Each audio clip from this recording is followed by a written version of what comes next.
Hey there, it's another beautiful day. Let's watch some stuff.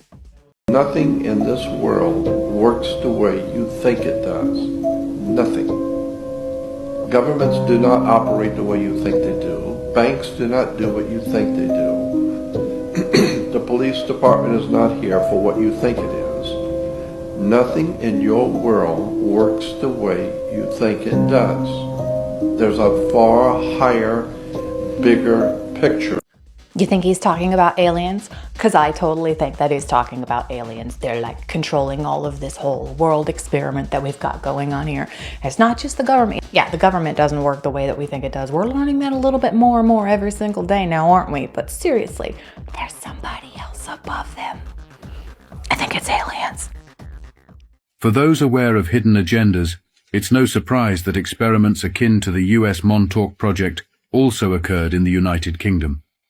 Rumours point to secret British military installations, particularly under areas like Rudloe Manor and RAF Menwith Hill, as hotspots for covert projects.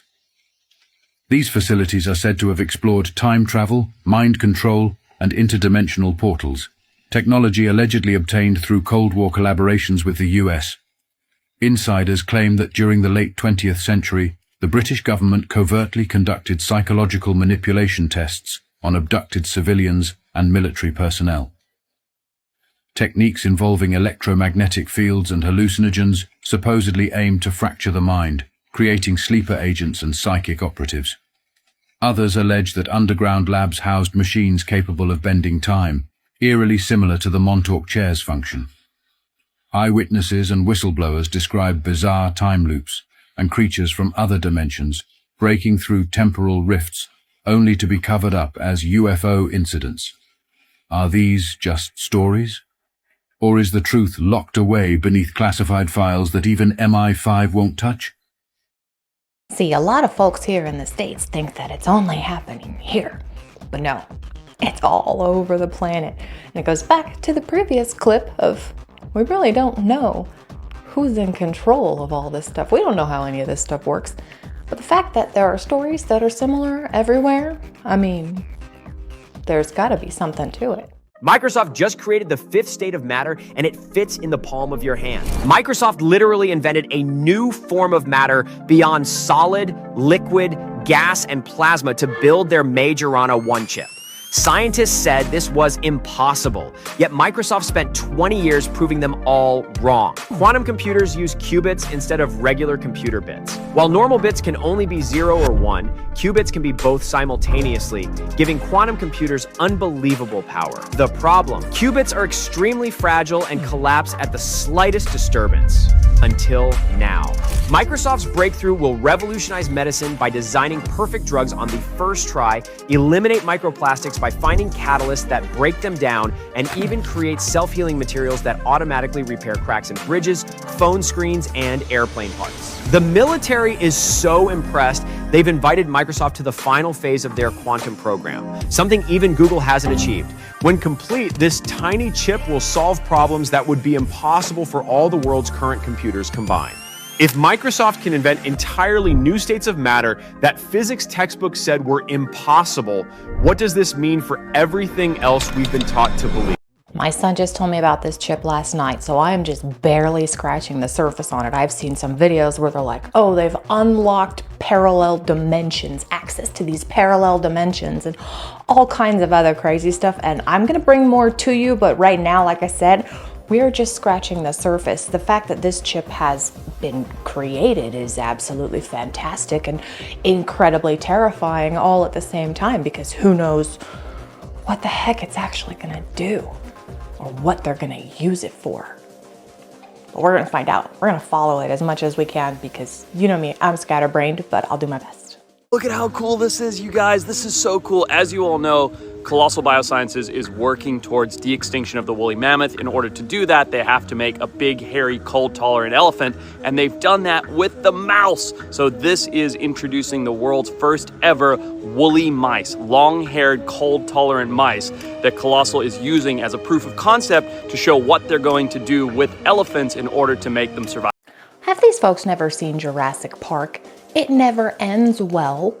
Why are they trying to bring back woolly mammoths? Why do they need to alter elephants' DNA to make them have hair again. They don't live in cold climates for a specific reason. They've evolved to not. So they're trying to devolve elephants into something. Why?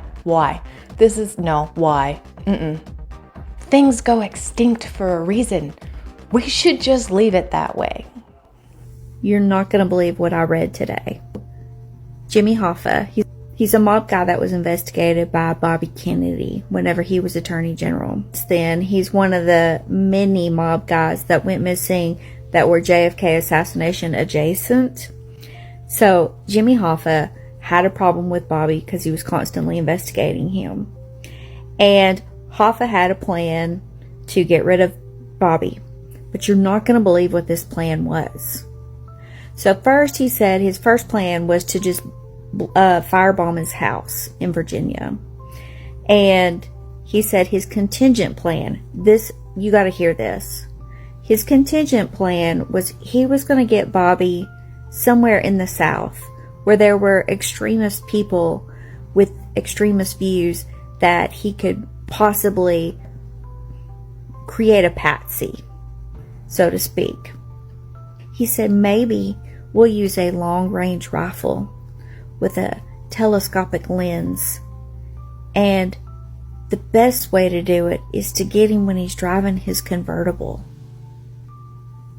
It was just weeks later, after this conversation was reported, that Jack Kennedy was killed in Dallas by an alleged extremist that has been considered a patsy, using a long-range rifle and a telescopic lens, and he just so happened to be in a convertible. But do you think it was maybe his idea? Because allegedly Hoffa and the CIA were in on this plot to get rid of Castro. Like the mob wanted to get rid of Castro because they worked a lot out of Miami. And when Bobby Kennedy found out about it, he was just irate. If Jack was gone, Bobby was powerless, basically. It blows my mind and I can't stop thinking about it. He literally said those words. And here we all are, waiting with bated breath for those files to come out. Let's have them already. We need to know what the heck happened so we can put this to bed. I started looking into the whole JFK thing again because I was watching the Joe Rogan Experience and Ian Carroll was on. And they were talking about how all the folks that were like witnesses to this mysteriously, got their buckets kicked or something. So I'm gonna look into that a little bit, but I found this and I thought it was particularly interesting. I'm about to show you something that's going to blow your mind, and a lot of you are going to think this is fake news, but just stick with me to the end. Once upon a time, before you or I were born, there was Florida. And each actually served their own purpose. One had theme parks, one had polite alligators and huge mosquitoes, one was home to a bunch of retirees, and one home to endless beaches and condos. They were 4 separate states controlled by 4 separate governments, and things got messy. Y'all heard of the Wild Wild West? Well, you ain't heard nothing until you heard what really happened in the Wild Wild East. Now this, coupled with some crazy hurricanes, well, just think, if you know one Florida man and now you know 4, each crazier than the last, think about the chaos that was ensuing. See, the government doesn't want you to know about Florida. They think they're protecting the public, but the reality is, tourism dollars, it's always about the money, y'all. Follow that trail. Tourism industry here cannot afford another scandal, but I'm going to tell you exactly what happened. It all started when a user by the name of Gatorbait48 leaked some internal emails from the Department of Florida for tourism that revealed a scheme. Shockingly, they had been making fake tourist sites such as the world's largest flamingo. So when a family booked to go there from Ohio and they showed up to their hotel and they realized that it was just a fake plastic lawn ornament that had a sticker that said made in China, they started to shut people up the best that they knew how. They started destroying sections one by one till there's only one left, and they hire actors and they play Florida natives and act like there's only one Florida and that's all there's ever been. A whole lot more to this. There were so many fake vacation sites, guys. Let me know if you want a part 2 and I'll tell you all about it. Can you hear that right now? I'm hoping you can, because it's the sound of my printer. And it's the best I can do. I don't have a BS flag, but I'm calling it. I think think I'm hitting stuff, but I think it's BS. Was Back to the Future based on a true story? Most people think it's just a fun sci-fi movie. But what if I told you the heart of the story, the flux capacitor, might be inspired by something very real? It wasn't called the flux capacitor. The original name was the ether conduit, a device rumored to bend time itself. In 1943, an unnamed scientist working on experimental energy research claimed to have discovered a way to fold time using magnetic fields and rare earth metals. Metals only found in meteor fragments. They say the device could only work if it was bonded to the mind of its creator, meaning no one else could safely use it without risking a tear in reality itself. Over time, the device started remembering every jump, every timeline, every paradox.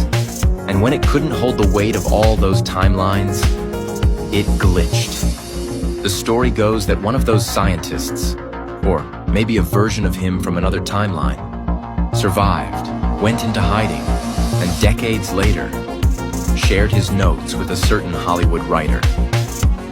Back to the Future was just a story, Ken, right? Unless it wasn't. The truth was always stranger than fiction. Cool story, bro. Maybe, maybe not. But it makes me think of this skit by Chris and Jack. I will leave a link in the description so you can go and check it out. It's hilarious. It's about George Lucas going back in time and stealing Star Wars from whoever actually wrote it. It's so funny. It makes me think of that. Microsoft has unveiled Majorana 1, the world's first quantum chip powered by topological core technology. What's the big deal? It's built with a topoconductor, an entirely new state of matter that isn't a solid, liquid, or gas, but topological. This breakthrough lets them create Majorana particles which protect and stabilize data at the quantum level.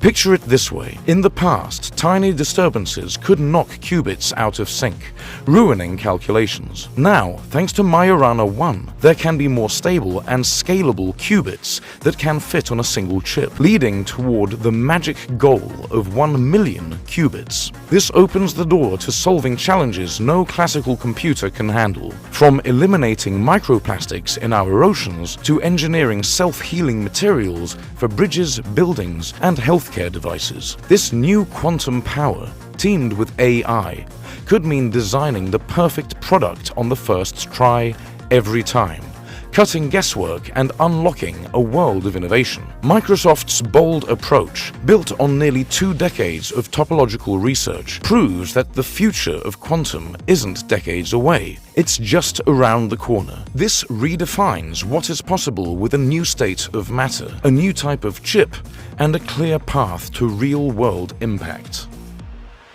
Yes, I know, we already saw that, but it made me think, who owns Microsoft? Right? Right? What kind of weird crap is he getting into now? If you're a UFO enthusiast, you need to hear this. What if Bigfoot isn't just a myth, but an extraterrestrial visitor? Let's start with the basics. Bigfoot, the elusive giant of the forests, has puzzled us for decades. But here's the twist. Some believe Bigfoot might be an alien. Reports of Bigfoot sightings often come with UFO encounters. Coincidence? Maybe not. Imagine this: strange lights in the sky, a saucer-shaped craft, and then Bigfoot appears. The Pacific Northwest, particularly Washington and Oregon, are epicenters for these sightings. In 1947, pilot Kenneth Arnold's UFO sighting near Mount Rainier set the stage for many more reports. These dense forests aren't just spooky.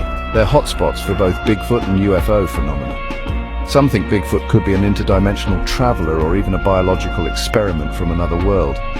So next time you hear a rustle in the woods or see something strange in the sky, remember, the truth might be out there. And it might be Bigfoot. I I don't know if I don't travel in the right circles or I don't read the right stuff or listen to the right programs, but I have never heard of a story where it's like an alien thing, like lights and whatnot, and then there's Bigfoot. I've always heard the two separated, like there's lights and then it's aliens, or there's rustling in the forest and then there's Bigfoot, or just sightings of him from like a helicopter or whatever, right? I've never heard the two combined, but I gotta tell you, I freaking dig it. And so somehow, we normally don't think of Bigfoot and think technology, but what if they're shape-shifting, interdimensional beings that they take on this form, but it doesn't mean that they don't have technology and other things at their means to alter time. So that's just a theory that, one of the theories I have. I don't claim it's true, of course, but, there's got to be some explanation for what's happening. What I have been teaching my followers on all my podcasts for years is that what we watch on TV and in movies is they're trying to tell us, all right, meaning the things that we see in movies and in TV shows is what eventually we're going to encounter. And the Bigfoot scenario that you're mentioning, the thing that comes to mind is the movie Predator with Arnold Schwarzenegger. All right. I believe that's where they got the whole Bigfoot idea of the creature moving and all of a sudden disappearing. Yeah, I could totally dig on that theory too. Wow, so did Predator get the inspiration from Bigfoot sightings, or were Bigfoot sightings... No, Bigfoot sightings were before Predator, weren't they? I'm pretty sure. Yeah. So maybe Predator. So there was like lights and stuff. There's stories of like lights and things happening, and then boom, Bigfoot. That's like I said, I haven't heard any, but that's pretty cool if they did get it from like these first-hand accounts. Did you know there might be living organs filtering water underground? Back in 1990, a demolition team in Dallas stumbled upon something bizarre. They were set to demolish the Hydronox water treatment facility, a routine job, until they discovered a sealed chamber beneath it. Inside, they found biological filtration systems that weren't machines, but alive. Imagine giant organic organs beating and pulsing, processing water through living tissue. It seemed like someone was conducting a bioengineering experiment on a scale meant to be hidden. The crew was abruptly pulled from the site the next day, with no explanations or reports. One of the discoverers, Mark Hensley, mysteriously died 3 weeks later under so-called accidental circumstances. But here's the twist. There's no record of Hydronox in Dallas. No business filings, no contracts, nothing. Yet, some claim to hear pulsing sounds underground near the site. So, why does this photo still exist? Believe what you want, but the mystery remains. Like if you agree, and comment if you have questions. That is crazy.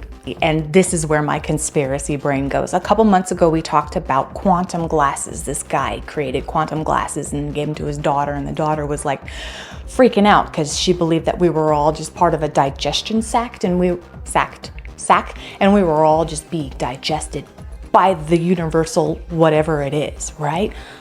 What if that's our planet's way of filtering, our digestion sac's way of filtering like our waste and stuff like that, so we can continue to nourish ourselves until we get old and die and bury ourselves in the earth, and then it consumes us. Something like that. That's where my brain went. Hey, this is Stephen G. IRL, and it's Tuesday morning, March 4th. I just read online that the earthquake that hit LA after the Oscar award show was caused by the HAARP weather machine. We had an earthquake? I didn't even know we had an earthquake. Is anybody able to, of course nobody's going to be able to verify that HAARP turned on their stuff, because they're not going to be like, yeah, we turned on our stuff at the same time we had an earthquake. No. But yeah. Have you heard about this supernatural phenomenon that sometimes happens to people in really bad car wrecks? Well, apparently multiple people who have been in horrible car accidents have reported seeing the same strange thing. It's called the third man syndrome, and it's when a supernatural presence offers comfort to a victim during a survival situation. I'm going to share one of the crazy stories with you now, but if you're interested in this, tonight's episode is going to be all of these stories. So a few years ago, a Reddit user was in a horrible car wreck. like so bad they cut the car door off to get them out. They black out during the accident, but as they come to, they see a woman open their car door and get into the back seat. And the woman put her hand on the driver's shoulder and told him that it was going to be okay, and then she said that help was on the way. The user then blacked out again and came to with a fireman cutting off the door of the car. Afterwards, they're with it enough to talk to the police officers and the firemen on the scene, and they're telling them like, hey, there was this woman that got in the car with me, is she okay? And everyone is like, there was no one in the car with you. Apparently no cars passing by had even stopped for the accident because the fire department was so close, so it was super unlikely that anyone had gotten in the car with them. But this is not the only time that that's happened. Other people have reported a woman getting into the car with them after an accident. Okay, sound off. What do you think that is? Do you think that's like a guardian angel type thing, or the brain just kind of soothing yourself, helping yourself to hold on, waiting for help? There's many different explanations for it, I'm sure, and I'd like to know what you think. Back in 1973, Stanford University ran an experiment where they sent 8 mentally healthy patients to a mental hospital. All 8 patients were told to tell their doctors that they were hearing voices and seeing hallucinations. But once they got accepted into the mental hospital, they were told to act completely normal. The people in charge of this experiment did not tell the hospital or staff that they were running the experiment. After 7 days of all 8 patients being in the mental hospital, all of them were diagnosed with serious mental disorders. In fact, all 8 patients were diagnosed with either schizophrenia or bipolar disorder, even though the entire time they acted completely normal. Stanford University published their findings challenging the validity of diagnosing psychiatric disorders. When the hospital heard about this, they asked Stanford to perform the experiment one more time. They wanted to prove that they could accurately diagnose patients and tell if a patient was faking it or not. The experimenters back at Stanford told the hospital they would in fact send 8 more patients. For the next 5 weeks, the hospital really focused in on patients, trying to find the 8 patients that were quote-unquote faking it. After 5 weeks of looking for the 8 patients, the hospital called Stanford and claimed they found the 8 patients, only for Stanford to tell the hospital that they hadn't sent any 8 patients yet. Ladies and gentlemen, the American healthcare system, until they're being watched with scrutiny, they're not doing their jobs right. They're just giving you whatever's going to give them the biggest kickback. And it's a damn shame. All right, I don't know about you, but I am totally ready for this next part of this story we've been watching. It has gotten so good and I can't wait to see what happens today. So you must be scared. This thing is, it's like popped over your hands. Well, I just about freaked out, and I started to yell for help, and it says, that's a voice I can hear. And it says, sounds like Lauren Bacall. Really? Some female sultry voice, and it says, like Veronica Rabbit or something like that. It just, be quiet. And it's got hold of it, and I went, okay. You know, like, oh, God. You know, how stupid am I? I've crawled inside an alien vehicle, stick my hands down in it, grabs hold of me. God knows what's going to happen next. You know, I thought, I'm not thinking through this stuff. It's too much. Phrase kept going through my head. Curiosity is going to kill the cat. You know, there was definitely information exchanged. I remember coming, it was really like an intense heat coming up my arms, and when it got to where my neck was, carotid artery, it's just like all of a sudden you have a heads-up viewer. Oh, wow. And images you see are just unbelievable. I couldn't make sense of anything. Saw different star systems. What I came away with is impressions. That's how I think it talks to us anyhow. Because I guess we can't speak their language, so how else do you communicate? Well, we are beings of feelings. That's a whole new world, another way of communicating, like body language. Well, this is feelings and impressions. Did you see any hieroglyphics or unusual writing like that? No, but I saw entire civilizations, advanced worlds. This thing is a power plant that is connecting to a big craft. Then you have a crew. All 3 are sentient beings. Imagine your power plant's alive, your spacecraft is alive, and your crew, and y'all interlock with each other in a symbiotic relationship. Wow. What a way to travel through space. God almighty. Pretty much eliminate the need for damage control. Think about it. You get some trouble, get hit or something, you're the captain sitting in the bridge. You don't need somebody to tell you where the you know where we've been hit because you feel it. You're aware of it. You know, if somebody blew a hole in your side, you would know it. And even if you didn't have visuals, you could tell where the enemy is anywhere around you. Right. Man, wouldn't the Navy like to get all of that? So anyway, I thought, you know, what felt like maybe hours. I'm sure I was there just a few minutes because people downstairs didn't even seem to be, you know, alerted I was long or he didn't have been in there too long. So I come out, and as soon as I got to the opening, the light goes back down, just like shuts off. Some kind of, you know, sensory. I'm curious, though, were you able to see in these visions what these people originally looked like or anything about their civilization, what the buildings were like? There was a few things that stuck in my head. What I'm wondering is if there was some exchange of feelings because this thing had its body blown out. Like there was a part of it that was blown out in order to bring it down. I would love if he went into feeling that pain, if it's a sentient thing, if it's a creature, if it's alive, and they were exchanging emotions really, I would want to know if he was feeling that pain of being blown into, basically. And as for these creatures, oh my goodness, I cannot wait, but we're going to have to wait until Monday. But as for me, I'm calling it. Thank you so much for sharing your time with me. Please come on back in a couple days. We're going to watch some new stuff. I'll say different things, and it's going to be fantastic. Until then, have a wonderful day.